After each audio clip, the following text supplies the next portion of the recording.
Hello, God bless everyone today. This is Laurie from Spirit Warriors of Christ. Today, I bring you a message, Infanticide that boggles the mind.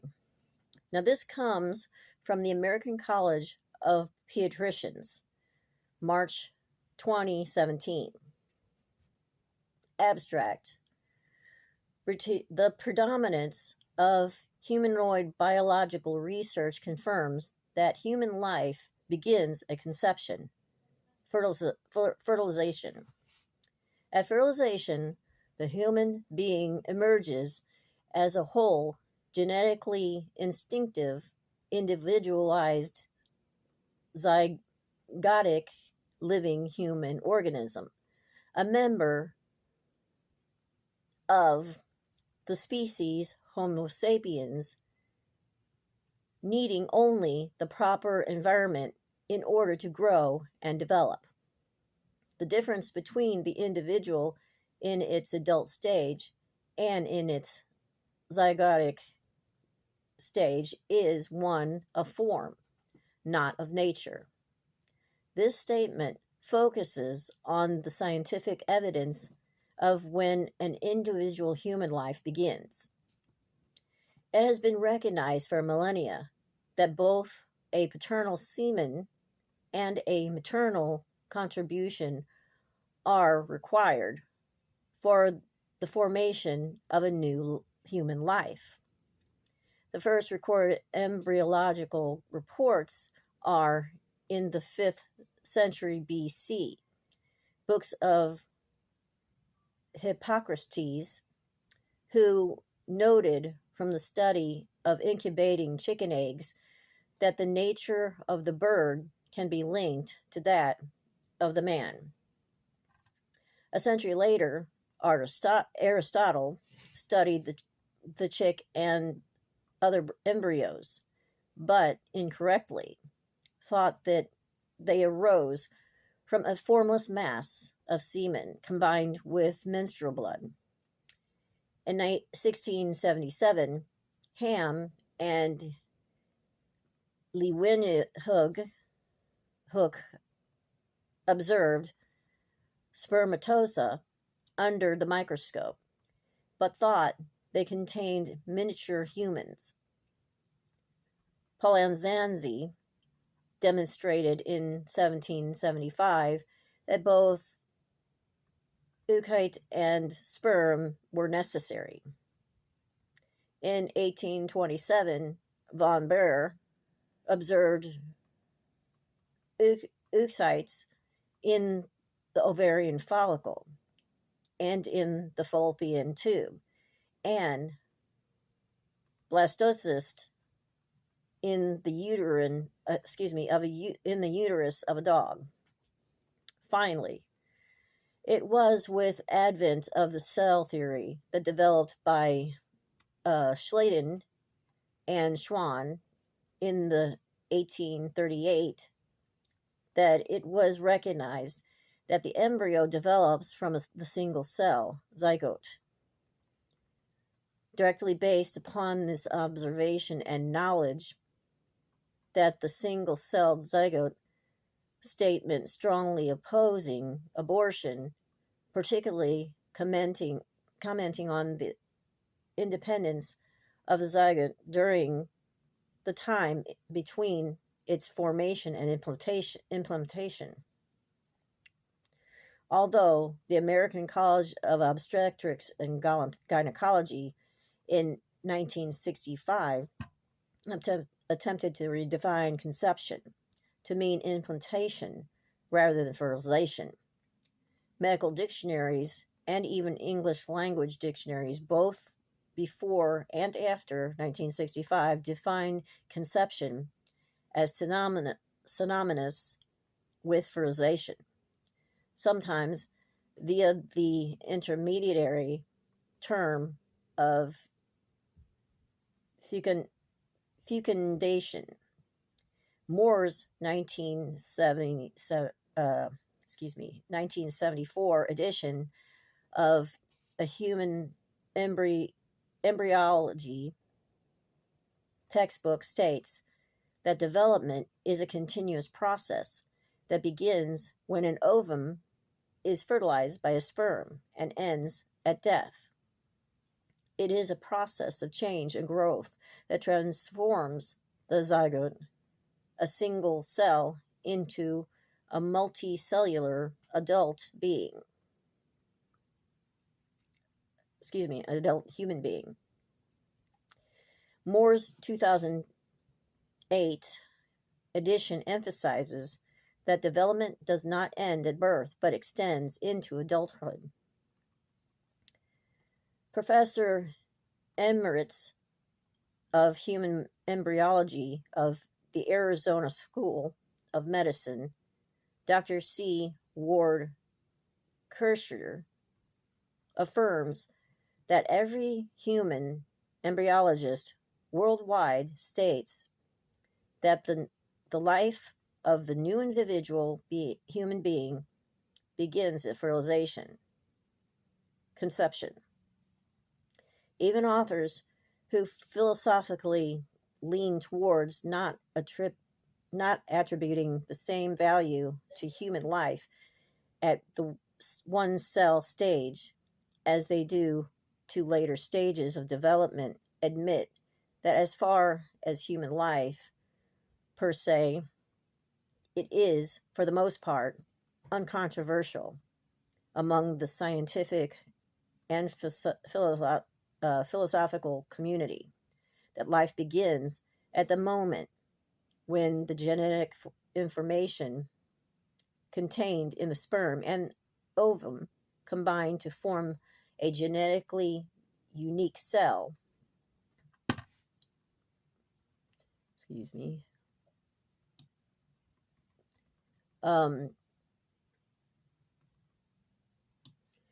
Embryol goes on to say, and this is really the debate, during the first 24 hours, once the sperm and egg bind together, the membranes of these two cells fuse, creating in less than a second a single hybrid cell, the zygote, or one-cell embryo. To protect his or her bodily integrity within minutes, the zygote initiates changes in its ionic composition, releasing zinc in a spark that induces egg activation, first modifying the surrounding zona, pellucida, blocking further sperm binding to the cell surface. Cooperation with sperm and egg components to achieve replication of DNA, cell division and growth occurs as maternally and paternally derived factors in the zygote begin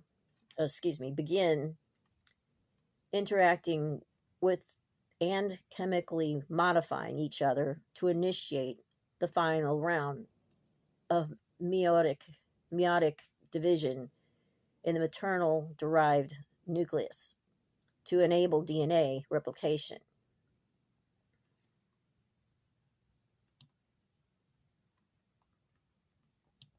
This is life, no matter form it is in. Division of the egg in the womb occurs after fertilization. 1 becomes 2, 2 becomes 3, and so on and so forth. And in the mother, and after completion of that division, hence we are not talking about a blob, but the beginning stages of a living person in the mother's womb. Some argue that it can think for itself, so it isn't life. I ask, what do you call something that starts as an egg, turns into something resembling a tadpole, and turns into a fetus? All the while, the mother of he or she sustains it until it is ready to be able to sustain itself outside of the mother's womb. And let me just add this. Transformation from fertilized egg to a living human being could not take place if it were not a form of life to begin with. We're talking about real science, not a Frankenstein movie. A baby is formed as early as 11 weeks, which is the first trimester of pregnancy. And we have established that life begins long before that. Furthermore, if you didn't want the responsibility of a baby, you should have thought about that before doing the deed that got you into that situation. Your answer to the problem is make the precious life growing inside you suffer and die, so you can A, repeat the process, B, live your life without a baby to tie you down, or C, the number one self-centered and selfish reason for abortion. It's my body and my choice. Such selfishness and self-centeredness is disgusting. How much life is lost to abortion? Children are a gift from God, and every life is precious, no matter what form it is in. Here are some facts from the front line of the fight against this murderous abortion industry.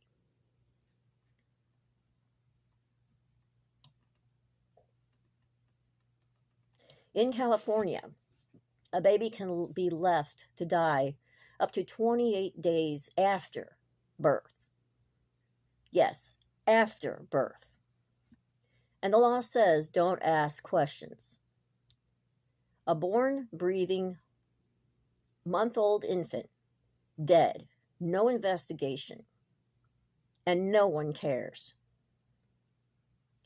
They quietly swapped one word, replacing prenatal with perinatal, erasing newborns' legal protection and one definition at a time. And it's spreading. Washington and Minnesota have stripped protections for abortion survivors. New York legalized abortion up to the moment of birth and removed safeguards for babies who survive. These laws shield the next Kermit Gosnell convicted for murdering living newborns by snipping their spinal cords. Babies do survive abortions, but no law requires this to be reported. Countless babies are left to die, and no one knows about it. They changed one word, hoping no one would notice.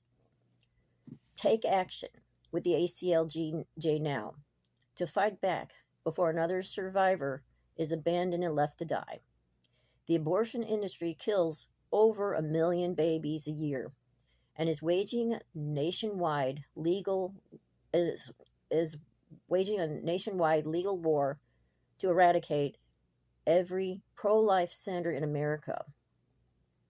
Planned Parenthood's allies are colluding with far-left state governments to shut down pro-life centers that are saving babies' lives. They're pressuring women into aborting their babies and lying, smearing, and vilifying pro-life centers, all with your tax dollars. Now, the ACLJ has fought back in California and New York, and now Massachusetts. At the ACLJ, they're taking on abortion, governments, and Planned Parenthood's allies in court, filing. So,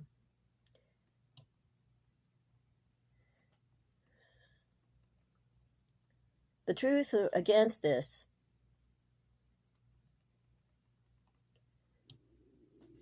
goes further because God speaks of it in the Bible.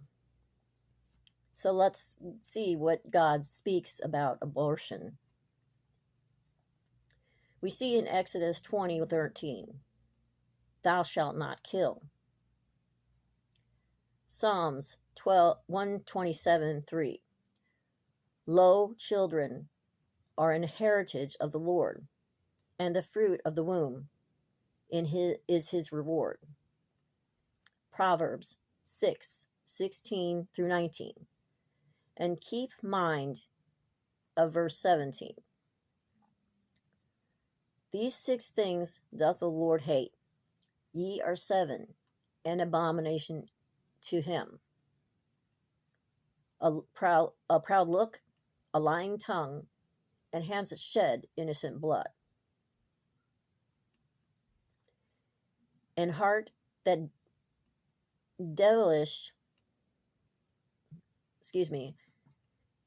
a heart that deviseth wicked imaginations, feet that be swift in running to mischief, a false witness that speaketh lies, and he that soweth discord among brethren. We see in Psalms 106:37-39. Yea, they sacrifice their sons and daughters unto devils, and shed innocent blood, even the blood of their sons and their daughters, whom they sacrificed unto the idols of Canaan. And the land was polluted with blood. Thus were they defiled with their own works, and went a whoring with their own inventions.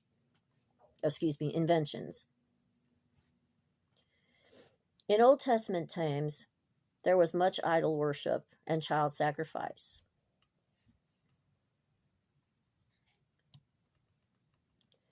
We read in Jeremiah 32:34-35, but they set their abominations in the house which is called by my name, to defile it.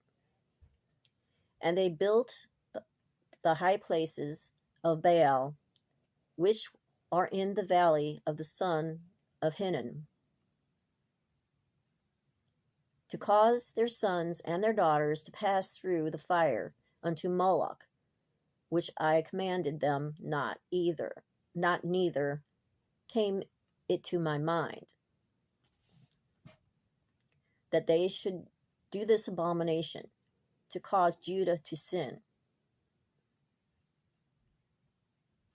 And then we move to New Testament times, where it says in 2 Kings 17:17-18, and they caused their sons and their daughters to pass through the fire, and caused divination and enchantments, and sold themselves to do evil in the sight of the Lord, to provoke him to anger. Therefore, the Lord was very angry with Israel, and removed them out of his sight. There was none left but the tribe of Judah only. And in Ezekiel 16:20-21, moreover, thou hast taken thy sons and thy daughters, whom thou hast borne unto me, and these hast thou sacrificed unto them to be devoured. Is this of thy whoredoms a small matter, that thou hast slain my children, and delivered them to cause them to pass through the fire for them? Ezekiel 23:1. For when that ye offer your gifts, when ye make your sons to pass through the fire, ye pollute yourselves with all your idols, even unto this day. And shall I be inquired of by you, O house of Israel? As I live, saith the Lord God, I will not be required by you. I will not be inquired by you. Sorry, missed a letter there. And in conclusion,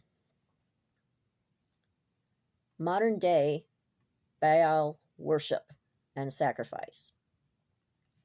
Moloch as a modern day idol that harms our children. So although the idol Moloch is in biblical time. The spirit of Moloch is still around. You know that willingness to sacrifice the next generation for personal gain continues in hidden forms. We saw this in 2022 at the opening ceremony for the Commonwealth Olympic Games. The ceremonial worship of a giant bull. Dancers danced before it, bowed down to it, and a girl presented a gift to tame it, then climbed upon top of it, riding the bull. This was a public display of a satanic ceremony.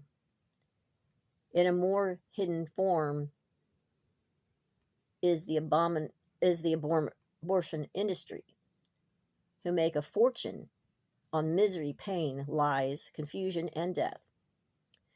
They are in the business of brutality, killing and dismembering babies in the womb. But now have pushed it even farther, killing babies 28 days after birth, if it weren't enough of an abomination already. This is child sacrifice that has an underlying and hidden Baal connection. Today, unfortunately, it doesn't look like it's going anywhere. So disgusting. The abortion industry and child sacrifice go hand in hand, making money off death, which is murder for profit and favor from Satan. So each sacrifice that they give to their pagan god, they gained favor from Satan. Because their pagan gods are false gods. They are not real gods. They have no real power. But they worship these anyway. There's only one true God. If we look in Genesis, we will see the beginning of Genesis, it says the Word was God. This is saying Jesus is God. Now, even in the Old Testament times, this was not accepted. And today, it continues to not be accepted. Because there are people today that are more and more that are embracing pagan gods and have no clue who they are really worshiping. They don't realize that these gods do not have the power to give them anything. Only the one true God has power to give. But in order for him to give anything, you have to accept and believe in his son, Jesus Christ, who suffered and died for you. And this is what you do with his death. Embrace pagan gods and worship their falseness, their lies, believing it's true. Because the truth is not in you.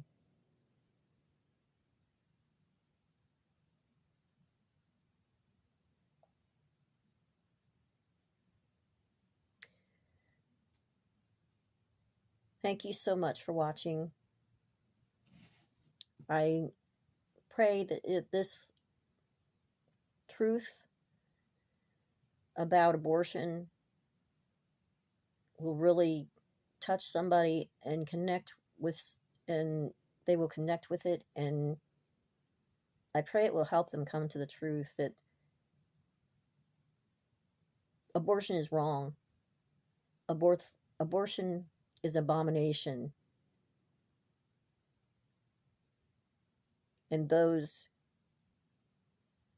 who do this, who commit abortion, who kill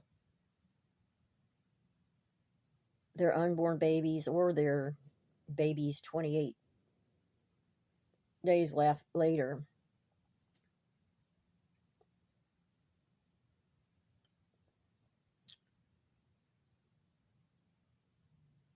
they will find themselves on the side of God's wrath.